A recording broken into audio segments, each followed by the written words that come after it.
Hello viewers, welcome to filmi craft. நான் உங்கள் அருண். இந்த எபிசோடில் நம்ம பார்க்க போகிற படம் 2024 ஒரு அமெரிக்கன் த்ரில்லர் படமாக வெளியான ஸ்ட்ரேஞ்ச் டார்லிங். இப்போ இந்த படத்துடைய கதை என்ன அப்படிங்கிறத லைட்டாக இங்கே நம்ம பார்த்துடலாம். இந்த படம் ஆரம்பிக்கிறதுக்கு முன்னாடியே ஒரு ஸ்லைடு தெளிவாக போட்டுடுறாங்க. 2018 2020 அமெரிக்காவில் பல ஸ்டேட்ஸில் அடுத்தடுத்து பல கொலைகள் அரங்கேறிச்சு. இதெல்லாம் பண்ணுறது எவனோ ஒரு சீரியல் சைக்கோ கில்லர் தான் அப்படின்னு சொல்லி அங்கே இருக்கக்கூடிய போலீஸ் டிபார்ட்மெண்ட்லேயும் சுற்று போட ஆரம்பித்து அவனை தேட ஆரம்பிச்சிட்டாங்க. அந்த சீரியல் கில்லருக்கு கடைசியாக என்ன ஆச்சு, அதை விட முக்கியமாக அவன் கடைசியாக பண்ண ஒரு சில கொலைகளுடைய தொகுப்பு தான் இந்த படம் அப்படிங்கிற மாதிரியே ஒரு ஹிண்ட்டை முன்னாடியே கொடுத்துட்டாங்க. இது ஒரு உண்மை சம்பவத்தை அடிப்படையாக வச்சு எடுக்கப்பட்ட ஒரு படம் தான். இதை நான் இங்கே தெளிவாக இங்கே சொல்லிடுறேன். அதே மாதிரி த்ரில்லர் இன் 6 சாப்டர்ஸ் அப்படிங்கிறத தெளிவாக முதல்ல சொல்லிட்டாங்க. இந்த படமே 6 சாப்டராக பிரிச்சுட்டாங்க. ஆனால் இதை லீனியராக சொல்லாமல் இந்த 6 சாப்டர்ஸையும் இவங்க நான் லீனியராக சொன்ன விதத்தில் தான் இந்த படம் வித்தியாசமாக இருக்குது. முதல்ல சாப்டர் 3 தான் இந்த கதைக்கிழமை ஆரம்பிக்குது. அப்போ ஒரு பொண்ணு வண்டியை வேகமாக ஓட்டிக்கிட்டு போய்கிட்டு இருக்காங்க. எதுக்கு இவ்வளோ அவசரமாக அந்த அம்மா எங்கே போகுது அப்படின்னு பார்த்தா பின்னாடி எவனோ ஒருத்தன் இன்னொரு காரில் அந்த பொண்ணை சேஸ் பண்ணி வந்துக்கிட்டு இருக்கான். அவன் கையில் ஒரு பெரிய கன்று ஒன்று இருக்குது. இப்போ இந்த பொண்ணை அவன் எவ்வளோ போனாலும் நம்ம எவ்வளோ துரத்தினாலும் அந்த பொண்ணு போயிடுது வேமா அப்படிங்கிறதுக்காக திடீர்னு ஒரு இடத்துல அவன் காரை சடன் பிரேக்கை போட்டு நிறுத்திட்டு உள்ளேருந்து இறங்கி அந்த துப்பாக்கியை எடுத்து இங்கேருந்து நேராக சுடுறான். முன்னாடியே அந்த பொண்ணு ஓட்டிகிட்டு போகிற அந்த காரை பார்த்து இதில் அந்த காரு கண்ணாடி உடஞ்சி அந்த பொண்ணும் ட்ரைவ் பண்ணும்போது கொஞ்சம் நில தடுமாறி ஒரு சம்மர் சால்ட்டை போட்டு அந்த வண்டி விபத்துக்குள்ளாகி ரோடு சைடில் நிற்கிது. இப்போ லைட்டாக அடிபட்ட மாதிரி அந்த பொண்ணு அப்படியே தத்தி தவறி வெளியே எந்திரிச்சு வருது. வந்து ரோட்டுக்கு வரலான்னு பார்த்தா அப்பையும் பின்னாடி அவன் காரை எடுத்துட்டு திருப்பி ரோட்டில் நடந்து வர அந்த பொண்ணை அடிக்கலாங்கிற அளவுக்கு வெறித்தனமாக வர்றான்.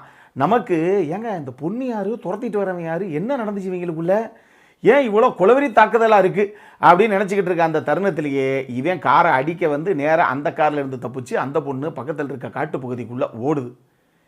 இதுக்கு மேலே இந்த கதையை நான் சொல்ல விரும்பலை. இதில் என்ன நிறைய விஷயங்கள் இருக்குது.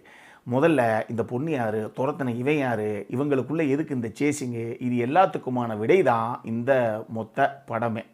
இந்த படத்தை பொறுத்தளவுக்கு ஜேடி மால்னர் அப்படிங்கிற ஒரு நபர் இயக்குன ஒரு படம் தான் இது.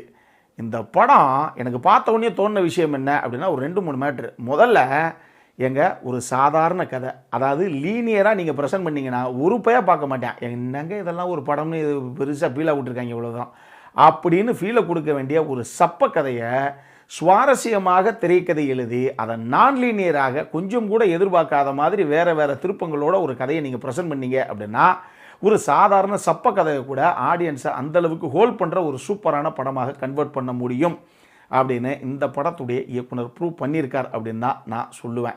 இந்த படத்தை பார்க்கும்போது 2006 வெளியான த டெட் கேர்ள் அப்படின்னு சொல்லி ஒரு படம், 2014 வெளியான த காஃபின் இன் த மவுண்டன் அப்படின்னு சொல்லி ஒரு சைனீஸ் மிஸ்ட்ரி த்ரில்லர் படம். அது இந்த படங்கள் தான் எனக்கு ஞாபகம் வந்தது. கிட்டத்தட்ட இதே பேட்டர்னில் கட் பண்ணப்பட்ட இன்னும் 2 படங்கள் அது வேறு மாதிரி சம்பவம். அந்த 2 படமே இந்த படம் பார்க்கும்போது எந்த அளவுக்கு நான் சாட்டிஸ்ஃபைடாக ஆச்சு, எனக்கு ஒரு ஃபீல் வந்துச்சோ, எந்த மாதிரி அட்டகாசம் பண்ணியிருக்காங்க இல்லை இருட்டிங்கில் அப்படிங்கிற ஒரு ஃபீலை கொடுத்துச்சோ அந்த மாதிரி படங்கள் தான் அது 2.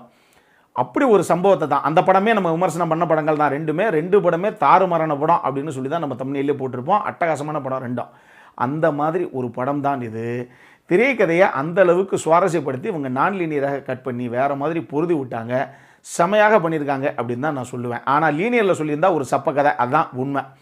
இதில் இன்னொரு மேட்ரு என்ன அப்படின்னா இந்த படத்தில் 6 சாப்டர் சொல்கிறாங்க இல்லையா, ஒரு சாப்டருக்குள்ளேயும் ஒரு கதை ஒரு 15 நிமிஷம் ஓடுதுன்னு வச்சுக்கோங்களேன். இப்போ இந்த 15 நிமிஷத்தில் ஆரம்பிக்கிற அந்த கதை, ஓ அப்படியா, ஓ நீயா, ரைட் இப்போ அடுத்து தான் நடக்கும் பாருங்களேன் அப்படின்னு நீங்கள் என்ன நினைக்கிறீங்களோ அது நடக்காது. செமையாக பண்ணியிருந்தாங்க இந்த விஷயத்தை. எப்படிங்க ஒரு சாப்டருக்குள்ளேயும் இதுதான் நடக்கும் கண்டிப்பாக, இப்போ நம்ம கெஸ் பண்ண தப்பாக எவ்வளோ படம் பார்த்துருப்போம் இதுதான் நடக்கும் அப்படின்னு நம்ம எது நினைக்கிறோமோ அது நடக்காது. அதை உல்ட்டா பண்ணுவாங்க. அந்த ஒரு சாப்டருக்குள்ளேயே இந்த மாதிரி இந்த 6 சாப்டருக்குள்ளேயும் நிறைய ட்விஸ்ட் அண்ட் டர்ன்ஸோடு வச்சு ஒரு சுவாரஸ்யமான ஆக்ஷன் மிஸ்ட்ரி த்ரில்லர்னு வச்சுக்கலாம், இல்லை ஒரு சஸ்பென்ஸ் மிஸ்ட்ரி த்ரில்லர்னு வச்சுக்கலாம். அந்த மாதிரி ஒரு படத்தை தான் இயக்குனர் ப்ரெசென்ட் பண்ணியிருக்காப்புல. இந்த படத்துடைய மிகப்பெரிய பலம் என்ன அப்படின்னா டெக்னிக்கல் சைட் சூப்பராக பண்ணியிருந்தாங்க. குறிப்பாக 2 கதாபாத்திரங்கள், அந்த 2 கதாபாத்திரங்களை ப்ராப்பராக எழுதி இந்த 2 கதாபாத்திரங்களுக்கு சூப்பரான ஆர்டிஸ்ட் 2 பேரை காஸ்ட் பண்ணி தெரிக்க விட்டாங்க. இவங்க 2 பேருடைய பெர்ஃபார்மன்ஸில் தான் என்ன தான் நடக்குது, யாருக்கிட்ட பிரச்சனை, என்னதான் நடக்குது, கடைசி வரைக்கும் எப்படி தான் எடுத்துகிட்டு போகிறாங்க, இதில் இவரா அவங்களா அப்படிங்கிற மாதிரியே ஒரு பதபதைப்போடியாக நம்மளை எடுத்துகிட்டு போகிறாங்க. இந்த கதையை வில்லா ஃபிட்ஸ்ஜெரால்ட் அவங்க தான் படத்தில் கதாநாயகியாக பண்ணியிருக்காங்க. கையில் கால்னர் அவர் தான் படத்தில் அந்த ஹீரோ கிடையாது, அதை அந்த மாதிரி ஒரு கதாபாத்திரம், ஒரு மேல் லீடு மாதிரி ஒரு கேரக்டர் ஒன்று வரும். அதை பண்ண ஆர்டிஸ்ட்டு 2 பேருடைய கதாபாத்திரம் வேறு மாதிரி இருக்கும். நான் சொன்ன மாதிரி நீங்கள் எங்கேயும் கெஸ் பண்ண முடியாத ஒரு சம்பவமாக பண்ணியிருப்பாங்க அந்த 2 கதாபாத்திரத்தையும். படத்துடைய சினிமோட்டோகிராஃபி, மியூசிக்கு, எடிட்டரை நான் ஏற்கனவே சொல்லிட்டேன், அட்டகாசமான ஒரு ஒர்க்கு அவர்கிட்ட இருந்து. இது போக படத்துடைய sound designing team, production design team, CG, VFX, SFX இதெல்லாம் நீங்கள் குறிப்பிட்டே ஆகணும். செம்மையாக பண்ணியிருந்தாங்க அப்படின்னு தான் சொல்லணும். இந்த படத்தில் இன்னொரு விஷயம் என்ன அப்படின்னா, அடல் கார்னட்டை பொறுத்தளவுக்கு இது ரேஷன் கார்டு சம்பவம் படம் மக்களே, அதை மைண்டில் வச்சுக்கோங்க. அவ்வளோதான், ஃபேமிலியெல்லாம் போட்டு விட்டாங்கன்னா கண்டிப்பாக ரேஷன் கார்டிலேருந்து பேரை தூக்கி விட்ருவாங்க. அந்த மாதிரி ஒரு படம், ஹெவியான சம்பவங்கள் உள்ளே இருக்குது. அதனால் அப்படியெல்லாம் எந்த ரிஸ்கையும் எடுத்துடாதீங்க. நம்மக்கிட்ட கேட்டிங்கன்னா நீங்கள் அதாவது சினி இண்டஸ்ட்ரிக்குள்ளே ஒரு பட்டிங் எடிட்டராக இருந்தீங்க அப்படின்னா உங்களுக்கெல்லாம் இந்த படம் மஸ்ட் வாட்ச். நம்ம சைட்லேருந்து ஒரு ஹைலி ரெக்கமெண்டட் படம் இது. தாராளமாக பார்க்கணும் அப்படிங்கிறவங்க சட்டு புட்டுன்னு பாருங்கள். இதே மாதிரி இன்னொரு வீடியோவோட அடுத்த முறை உங்களை சந்திக்கிற வரைக்கும் இட்ஸ் அருண் சைனிங் ஆஃப்.